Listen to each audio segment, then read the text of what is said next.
Empezamos con algunas menciones de animes transmitidos en Occidente. Daba la impresión que se compraba indiscriminadamente cualquier producto que llevara el sello japonés. Lo digo por series como Soul Hunter, Monster Rancher, Baki el Chico Increíble, Corrector Yui, Magical Doremi, entre otras. Y se podían destacar Medabots y Zoids.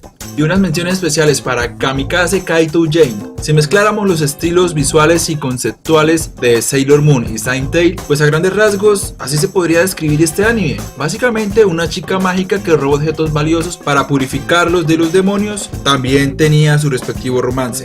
Y por último, Pet Shop Horrors, un anime de 4 episodios muy interesante, en especial el planteamiento de la trama en función de las motivaciones humanas que llevarían a crudos desenlaces. Ahora sí, comencemos con el top.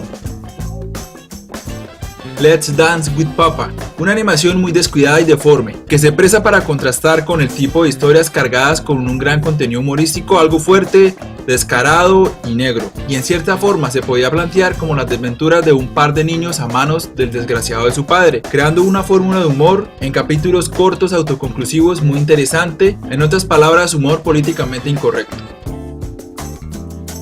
Oruchu Banebichu. Siguiendo con esta clase de humor decadente, llegamos a la cima de esta tendencia. En una misma obra se agrupan todas las clases de humor negro y de todos los colores existentes, en una obra que lleva lo políticamente incorrecto a rozar con la vulgaridad explícita continua, ofreciendo una cantidad de autocrítica social, por momentos algo desagradable y grotesca, pero como siempre ofreciendo situaciones que te van a sacar unas cuantas carcajadas. Excel Saga. Otra obra de humor decadente, autocrítica política y socialmente incorrecta, utilizando todos los elementos bizarros y ácidos centrados en la parodia tanto en la industria del anime como en la actualidad japonesa, planteándose como una obra autodestructiva, cargada de temas tóxicos hacia la misma cultura oriental, y cuando no se creía que podía ser más retorcida y explícita, sus capítulos finales, en especialmente el último, dejan caer una bomba sobre la complicidad cultural y mediática de las parafilias y perversiones japonesas, maquilladas para ser vendidas comercialmente. The Big O.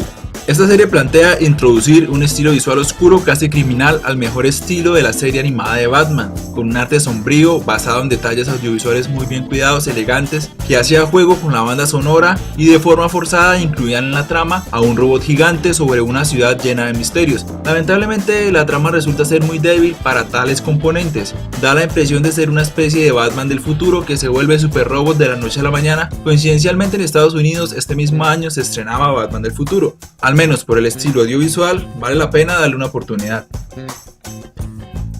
One Piece. Es una serie de entretenimiento que poco a poco, sin mayor esfuerzo, se va metiendo en los gustos del espectador. Para la época era una serie común y corriente en medio de tantas que llegaban a doblarse en español y tenían un éxito comercialmente asegurado, pero a diferencia logró aumentar la estructura del argumento y volverse muy interesante. Luego empiezan a utilizar el éxito del manga para mantenerse vigente, los famosos power-ups y el interesante character up, que básicamente era utilizar una gran cantidad de personajes extravagantes, estrambóticos, deformes y llamativos que alternaban con los nuevos poderes de los protagonistas, haciéndolo una serie efervescente. Turn a Gundam. Intentaba recuperar terreno inventando una línea temporal argumental para esta franquicia, como algunas ideas interesantes, en especial el tipo de ambiente en el que quieren contar la historia. Lo más interesante y rescatable es la propuesta muy del origen de la ciencia ficción y robots gigantes, lo cual planteaba una invasión de una raza proveniente de la luna, y como siempre la tecnología Gundam remanente de civilizaciones anteriores, otra de esas sagas raras y rebuscadas de esta franquicia de la mercadotecnia. Digimon Adventure. En especial la tendencia de este año nos llevó a presentar el nacimiento de muchas obras que planteaban inserción en mundos digitales. Este año teníamos a Monster Rancher y a Corrector Yui, que planteaban estos mismos escenarios, pero sin lugar a dudas Digimon fue la gran revolución, en tantos sentidos que simplemente es brillante. Incluso con el problema limitado de la animación lograron crear nuevos efectos y sin abusar en exceso de la animación por computadora, que fue uno de los grandes pecados de este final de década. Initial D Second Stage. Y hablando de los pecados de utilizar el exceso de la animación por computadora, lamentablemente esta segunda temporada se le nota ese abusivo exceso de la tecnología y también la caída de la trama, que ya no era tan espectacular como lo fue su primera temporada, pero aún así sigue siendo la misma fórmula y al mismo tiempo fueron muy acertados al reducir la cantidad de episodios. Crest of the Star. Es muy interesante ver la forma tan elegante y llamativa en la que quieren rellenar la estética y la ambientación de ciencia ficción espacial, y al mismo tiempo tratan de contar una historia que en ocasiones se llena de diálogos, pero de forma ingeniosa. El guión está muy bien estructurado. Aunque la historia parece no ir a ningún lugar, la ambientación y las técnicas audiovisuales hacen la serie muy digerible y atractiva, ofreciendo una forma muy diferente de consumir las óperas espaciales. Great Teacher Onizuka. Es curioso ver cómo una historia de argumento ligero por momentos se vuelve profunda e interesante, al mismo tiempo utilizar esos giros dramáticos para pasar al humor y acompañados con estos rasgos de perversión intrínseca de este tipo de obras. Esos elementos la convierten en un anime fácilmente digerible y de entretenimiento rápido que se convierte en una obra muy reconocida. Ima, Sooko ni Iruboku. Es uno de los planteamientos más interesantes de esta década.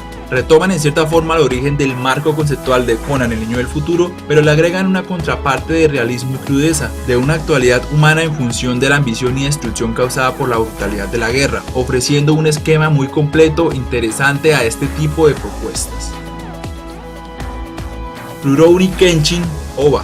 En un entorno de guerra propicio para contar la visión más oscura del tormentoso pasado de Kenshin, revelando algunas incógnitas y ofreciendo un punto de vista muy diferente a este carismático protagonista. Al mismo tiempo, vale rescatar el valor histórico que enriquecía toda la trama, haciéndola muy interesante. Hunter x Hunter. Otra de las más grandes obras clásicas del shonen de acción y aventura, quizás sea el más grande exponente de esta demografía y este tipo de tendencias. Una serie que fue capaz de crear su propia ideología, historia, conceptos e incluso hasta su propio tipo de escritura, dejando ver su construcción meticulosa. Al mismo tiempo sabe dibujar perfectamente personajes que se acoplen de forma precisa a los arcos y a los giros que presentaba la historia, volviéndose muy interesante, atractiva y al mismo tiempo influenciando a otras series y autores. Mugen no Reviews, una serie que tiene la capacidad de reutilizar dos vértices conceptuales y al mismo tiempo enriquecer y crear su propia esencia, tomando como base el planteamiento psicológico que en principio se utilizó en Evangelion y en algunas referencias en personajes y tramas, y al mismo tiempo la idea de seres humanos que tienen que huir por el espacio sin un lugar al cual regresar, que planteó Ideon. Pero precisamente el punto más alto de esta historia es el ser capaz de utilizar esas dos vértices y crear una historia muy robusta acompañada de un estilo visual muy peculiar y al mismo tiempo volviéndola una space opera muy revolucionaria capaz de brillar con luz propia.